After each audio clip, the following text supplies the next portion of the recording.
right, so now it's time for the opening exercise. It says, what is the ratio of the lengths of the shorter leg to the length of the hypotenuse for each of triangle ADF, triangle AEG, and triangle ABC? Make a conjecture based on your results. So we're looking at three triangles: ADF, which is the smaller one, AEG, which is the medium-sized one, and ABC, which is the much bigger one. We're comparing the legs, the shorter legs here, to the length of the hypotenuse of each, okay? So you're gonna use Pythagorean theorem to find the length of the hypotenuse of each, okay? And then it says make a conjecture. So you're going to formulate some sort of hypotenuse based on your results, okay? All right, once you've completed that, let's move on to the mini lesson. So today we're going to delve into what we call trigonometry. And the word trigonometry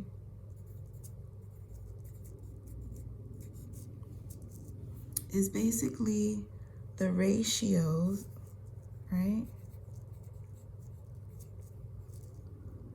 of the sides of a right triangle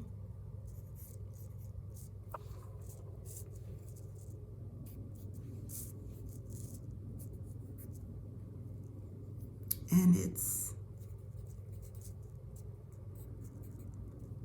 measures.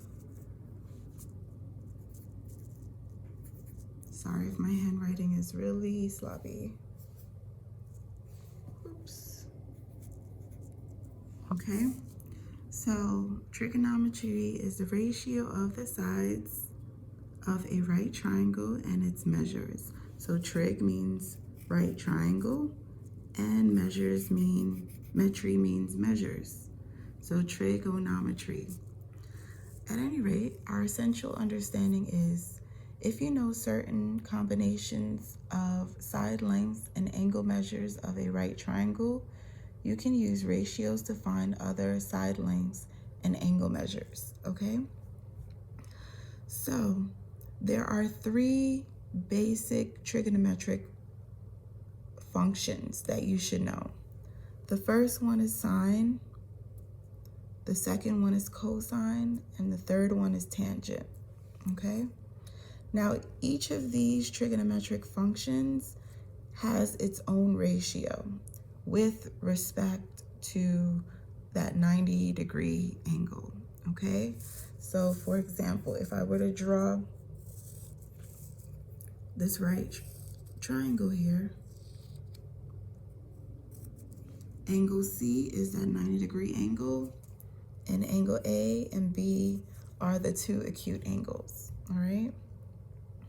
And across opposite angle A is lowercase a, which is the length of the side. Opposite the right angle C is lowercase c, which is the length of the hypotenuse. And opposite B will be lowercase b, which is the length of the side opposite angle B. All right, so with respect to a certain angle, you can set up your trigonometric ratio.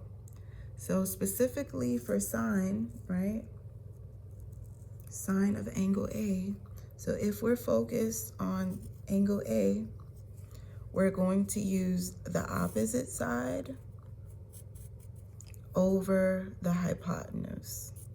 So sine A is going to be sine of angle A is going to be opposite, which is A, opposite that angle A over the hypotenuse, which is the longer side, all right?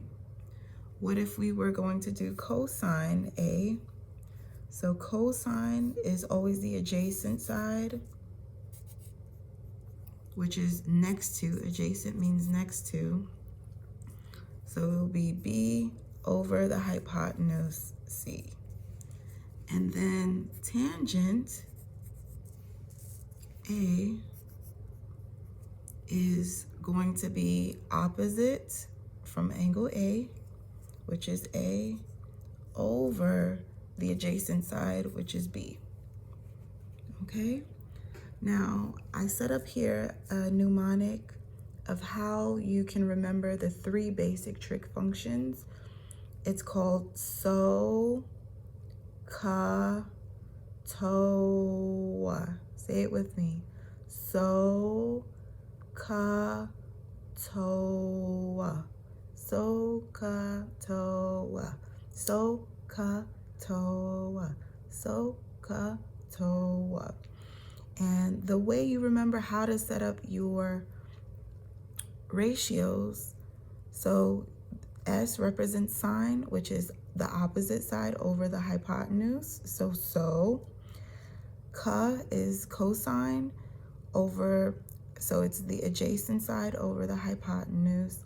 And TOA is the tangent, which means opposite over adjacent, okay? And it's all in respect to the angle in question. So it can be either A or B. It will never be C or the 90-degree angle.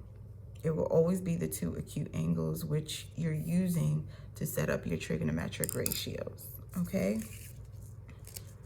So remember, so, CA, TOA, all right? All right, so let's look at trigonometric ratios. So a trigonometric ratio is a ratio of 2 sides of a right triangle with respect to its angle measures. In trigonometry, the letter of the vertex of the angle is often used to represent the measure of that angle. For example, sine of angle A is written sine A, okay? Some of you guys will say sin, it's actually sine. Don't worry, I made the same mistake when I was your age. All right, so let's look at example 1. Write the trigonometric ratio of sine J as a fraction and as a decimal rounded to the nearest hundredth. Okay, so here in our diagram, we are looking for sine of J. So you first identify the angle, which is angle J, right? So I'm just gonna circle it here. So angle J. And then what I'm going to do is, it says sine, right? Sine of angle J. So remember that sine J is going to be opposite over the hypotenuse, all right? So you're looking for the opposite side of angle J, which is here, right? So that's going to be 60 over the hypotenuse, which is the longest side here, over 61, okay? So that's sine J written as a fraction. And now they said convert it to a decimal, right? So here's my calculator here.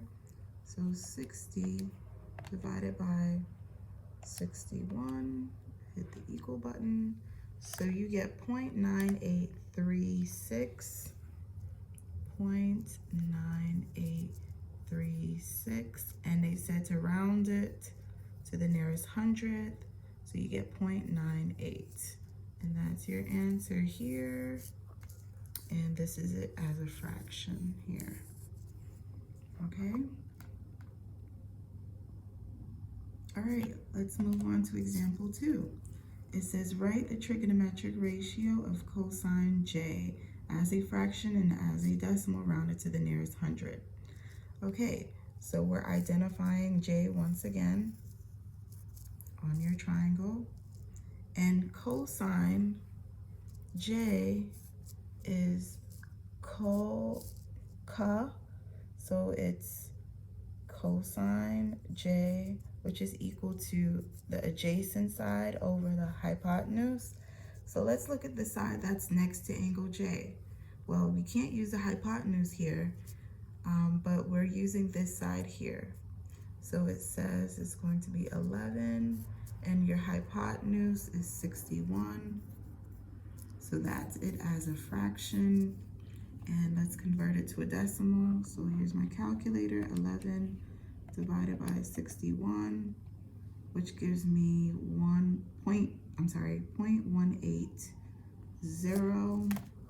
So if I round to the nearest hundredth, you're gonna get 0.18. And that's your answer here as well. Okay. Let's look at example number 3. It says, write the trigonometric ratio of tan k as a fraction and as a decimal rounded to the nearest hundred. So instead of working with J, we're now looking at angle K. So we know that it's going to be tangent. So we're writing tan, which is tan K, which is opposite over the adjacent side. So let's look at K. The opposite side of K is going to be 11 over the adjacent side. We're not using the hypotenuse here, so it's going to be 60. So that's that as a fraction, and if we were to convert this to a decimal, we will get 11 divided by 60, which gives me 0.183, and we're rounding to the nearest hundred, so we get 0.18. So this is your answer, and this is your answer here. Okay?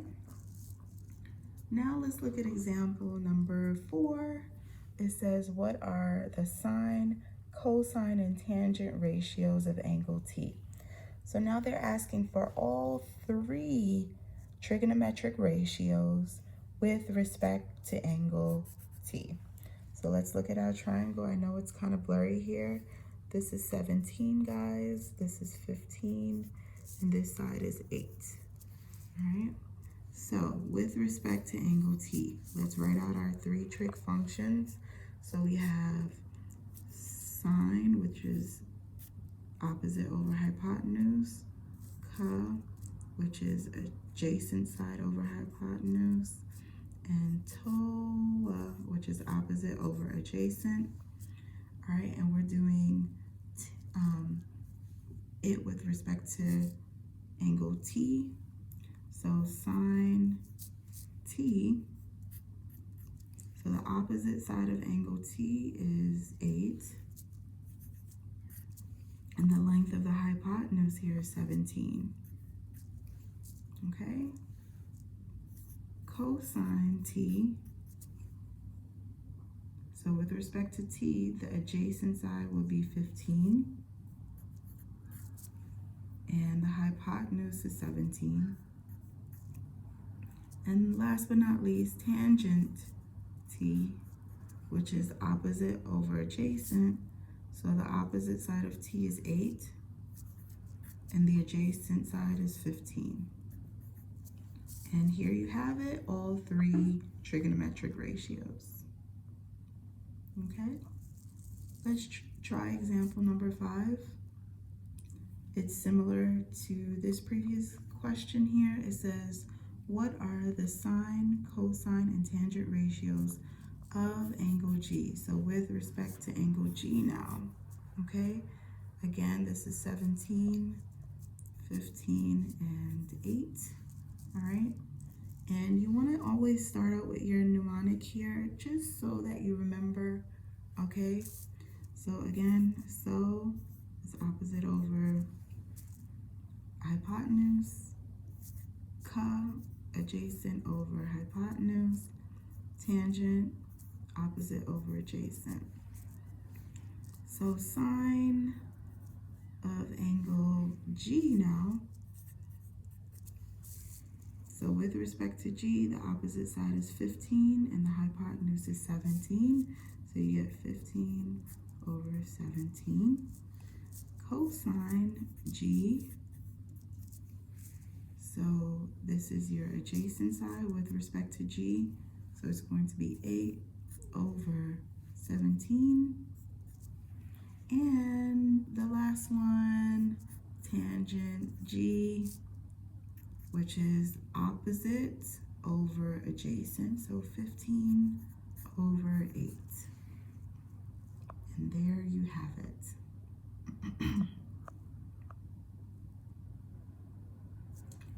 Good. So let me know if you understand this. Okay, so now we move on. Calculating trigonometric ratios. When you use your calculator to find the trigonometric ratio, round to the nearest hundredth. Caution, be sure your calculator is in degree mode, not radian mode. Okay, so let me explain degree mode versus radian mode. If your calculator is not set in degree mode, you will get some really crazy answers. So it is imperative for you to always set your calculator in degree mode when you're doing trigonometry, okay? And how do we set the mode? You go to mode, all right? See, mine is already set. You scroll down to the third option here, click over to degree and hit enter. All right, in order to quit the screen or clear the screen, second function and then quit. All right, great. So always set your calculator in degree mode. Mine is already set in degree mode, okay? All right, so let's look at example 6. How are we calculating trigonometric ratios, right? So it says, example 6, use your calculator to find cosine 19 degrees, round to the nearest 100, all right? So on the calculator, you have your trig functions, which is right here, sine, cosine, and tangent. Don't worry about these here just yet. We'll get to that when we're trying to find angle measures, but right now they give you the angle measures. So we're working with sine, cosine, and tangent. Now we want to find cosine 19 right here, okay? And we have to round to the nearest 100. So go back to your calculator. You're hitting the cosine button. You're punching in the number 19, close parentheses, and hit enter. Look at the number that we get there. We get a nice decimal, okay? So cosine 19 degrees is equal to, or we can say approximately, because we're rounding to the nearest 100, so it will be 0.95, okay? 0.95.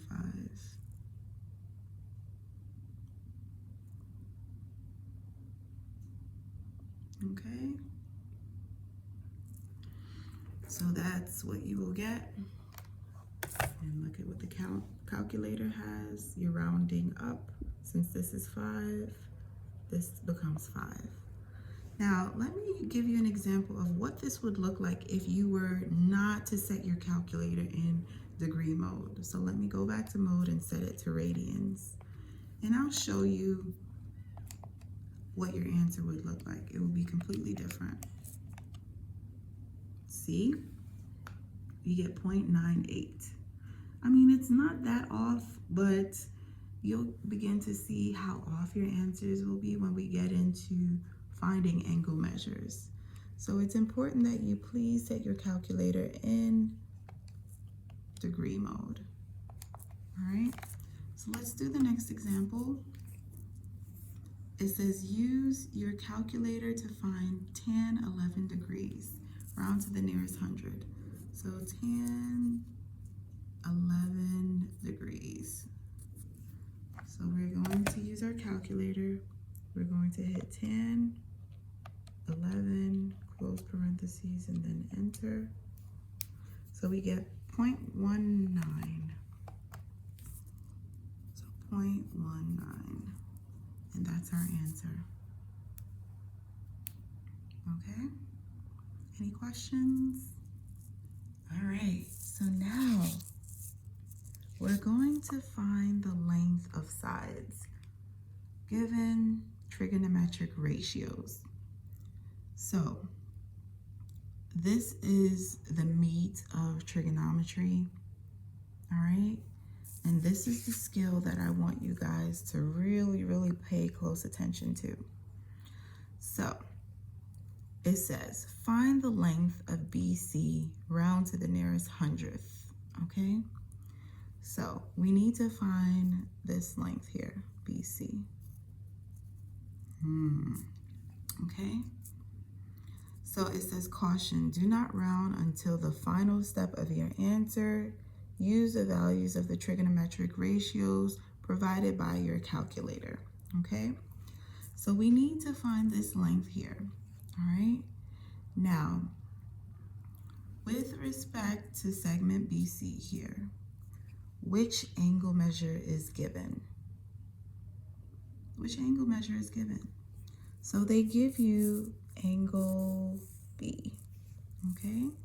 That's what they give you. And the other piece of information that is given is the opposite side from B, right? Right? Which is 10.2, okay? And they want us to find this adjacent side. They don't want us to find the hypotenuse. They want us to find the adjacent side. So with respect to the given angle B, we have opposite and adjacent. Tell me, which trig function is that? Which trig function are we going to use? We have the opposite side over the adjacent side. So the trig function that we're going to use here is tan, right? So it's going to be tan of angle B, which is given, is equal to the opposite side over the adjacent side, all right? Now, let's plug in the numbers. So tan 15, which is that angle measure right here, right, is equal to the opposite side, which is 10.2, over what we're trying to find, BC, which I put X. So now we set up a proportion. So you want to put this over 1. So we have a nice clean proportion. Now, in order to solve for X, like we've done with similar triangles or similar right triangles, right, we're going to cross multiply. So you're going to cross multiply. Okay. So we end up getting, let me just write this over here, tan 15 times X is equal to 10.2, okay? Now, in order to get X by itself, like we do in regular algebra, right? We will do the multiplicative inverse of tan 15. I know this looks complicated, but you will get the hang of it, I promise. So this cancels, leaving us with X. So X is actually equal to 10.2 divided by tan 15. So once we get X, we plug this into the calculator. So we're gonna hit we're gonna hit 10.2 divided by tan 15, close parentheses, and then hit enter. Wow, look at what we got. 38.06 or 07. So you get 36.06 and that's to the nearest 100. So remember, we got to answer the question. They said to find the length of BC, right? So we get BC is 36, or approximately 36.07, and that's the length, and that's your answer. All right. Okay. Let's see if we can do example 9 on our own here. Okay. So it says find the length of QR round to the nearest 100th. So QR is right here. Notice that this is rotated. So don't let this throw you off. You know, always opposite the right angle is the hypotenuse. So let's look at what's given. They gave us angle P, right? Opposite angle P is X. That's the side that we need to find. And they gave us the length of the hypotenuse. So we have an opposite side over our hypotenuse. Take a moment. Which trig function is that? So we need to identify the trig function. When we have opposite over hypotenuse, we're using sine. In this case, this will be sine P, since that's the given angle, is equal to opposite over hypotenuse. And let's just fill in the information. So sine of 63 degrees is equal to the opposite side, which is X. That's what we're trying to find, over the hypotenuse, which is 12.9. Okay? So now we make our proportion. So sine 63 over 1 is equal to X over 12.9. And again, you cross multiply. So you get X is equal to, because anything times 1 is going to be itself, sine 63 times 12.9. Okay? So when we plug this into the calculator, we get sine 63, close parentheses, times